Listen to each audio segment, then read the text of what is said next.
ગુજરાતમાં નાગરિકોને જનસુખાકારીના લાભો મળી રહે એ માટે વંચિતોના વિકાસને વરેલા તત્કાલીન મુખ્યમંત્રી અને હાલના વડાપ્રધાન શ્રી નરેન્દ્રભાઈ મોદી દ્વારા શરૂ કરાયેલા અને રાજ્યના હાલના મુખ્યમંત્રી શ્રી ભૂપેન્દ્રભાઈ પટેલની પ્રેરણાથી 14મો જિલ્લા કક્ષાનો ગરીબ કલ્યાણ મેળાનો આજરોજ વ્યારા ખાતે શુભારંભ કરવામાં આવ્યો। તાપી જિલ્લાના ગરીબ કલ્યાણ મેળામાં કુલ 27,938 લાભાર્થીઓને 20 જેટલી યોજનાઓ દ્વારા કુલ ₹748.21 કરોડની માતબર રકમના ચેક તેમજ સાધન સહાય અર્પણ કરી આ મેળાનો પ્રારંભ થયો। મહાનુભાવના હસ્તે મુખ્ય સ્ટેજ પરથી રાજ્ય સરકારની વિવિધ લોક કલ્યાણલક્ષી યોજનાઓના લાભાર્થીઓને સહાયનું વિતરણ કરાયું હતું। આ ગરીબ કલ્યાણ મેળામાં અધ્યક્ષ તરીકે ઉપસ્થિત રહેલા મંત્રી શ્રી પ્રફુલભાઈ પાનસેરિયા, સંસદીય બાબતો, પ્રાથમિક, માધ્યમિક, પ્રૌઢ શિક્ષણ, ઉચ્ચ શિક્ષણ વિભાગના રાજ્યકક્ષાના મંત્રીએ પોતાના વક્તવ્યમાં જણાવ્યું હતું કે ગૌરવવંતા ગુજરાતની વણથાંભી વિકાસ યાત્રાને આગળ ધપાવતા મુખ્યમંત્રીશ્રીના નેતૃત્વમાં ગરીબ કલ્યાણ મેળાનો જનસેવા યજ્ઞ છેવાડાના માનવી સુધી પહોંચ્યો છે। રાજ્યના ગરીબો અને અંત્યોદય સ્વાભિમાનપૂર્વક જીવે એવી રાજ્ય સરકારની નેમને ગરીબ કલ્યાણ મેળો સાર્થક કરી રહ્યો છે। ગરીબ કલ્યાણ મેળા થકી ગરીબો આત્મનિર્ભર અને સ્વાવલંબી બન્યા છે। આજે છેવાડાના માનવી સુધી વિકાસનો લાભ મળે છે, જેના કારણે ગુજરાતની ગતિ પ્રગતિમાં પણ વધારો થયો છે। સરકારની જનહિતલક્ષી વિવિધ યોજનાઓ હેઠળ ગરીબ લાભાર્થીઓને આવરી લઈ ગરીબોના હકના નાણાં સીધા તેમના જ હાથમાં આવી રહ્યા છે। વચેટિયાઓની નાબૂદી કરવા સાથે લાભાર્થીઓને તેમના હકનો લાભ સીધો તેમના બેંક ખાતામાં જમા થઈ રહ્યો છે। મંત્રીશ્રીએ ઉમેર્યું હતું કે અત્યાર સુધી યોજાયેલા કુલ 13 ગરીબ કલ્યાણ મેળાઓમાં 1,64,00,000થી વધુ લાભાર્થીઓને ₹36,800 કરોડના લાભો હાથોહાથ મળી શક્યા છે અને આ યજ્ઞ થકી અવિરત સેવા હજુ ચાલુ જ રહેશે।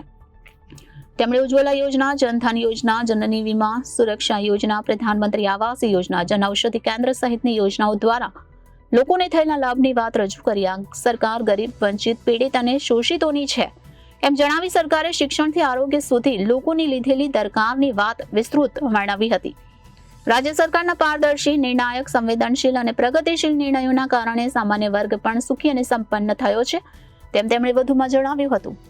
સાંસદ શ્રી પ્રભુભાઈ વસાવાએ પ્રાસંગિક ઉદ્બોધન કરતા જણાવ્યું હતું કે યોગ્ય નાગરિકોને મદદરૂપ થવાના આશયને પરિપૂર્ણ કરવા માટે યોજાઈ રહેલા ગરીબ કલ્યાણ મેળાથી રાજ્યના નાગરિકો આર્થિક ઉન્નતિ કરી શકશે તેમજ લાભાર્થીઓને સરકારી સહાયનો યોગ્ય ઉપયોગ કરી જીવનમાં પ્રગતિ સાધવા અનુરોધ કર્યો હતો।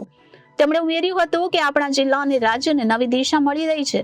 નવી શિક્ષણ નીતિથી આવનારી પેઢીનું જીવન ધોરણ બદલશે અને તેમજ દિવ્યાંગજનોને સક્ષમ કરવા માટેની કેટલીક યોજનાઓ લાગુ પાડવામાં આવી છે।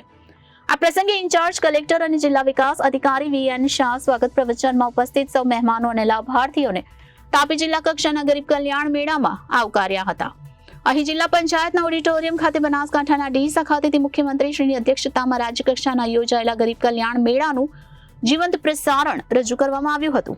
આ ગરીબ કલ્યાણ મેળાના સ્થળે સમાજ સુરક્ષા કચેરી દ્વારા કેમ્પ, મહેસૂલ તથા પુરવઠા શાખા, મહિલા અને બાળ વિકાસ શાખા, લીડ બેંક, શહેરી વિકાસ, વાસ્મો, બાગાયત અને આત્મ શાખા, સામાજિક વન વિભાગ, પશુપાલન અને ખેતીવાડી શાખા તેમજ જિલ્લા ઉદ્યોગ કેન્દ્ર સહિત સ્ટોલ મારફતે લોકોને સરકારની વિવિધ કલ્યાણકારી યોજનાઓના લાભો મહાનુભાવની ઉપસ્થિતિમાં વિતરિત કરવામાં આવ્યા હતા। કાર્યક્રમ બાદ પ્રદર્શિત કરાયેલા વિવિધ વિભાગોના સ્ટોલની મહાનુભાવો દ્વારા મુલાકાત લેવામાં આવી હતી।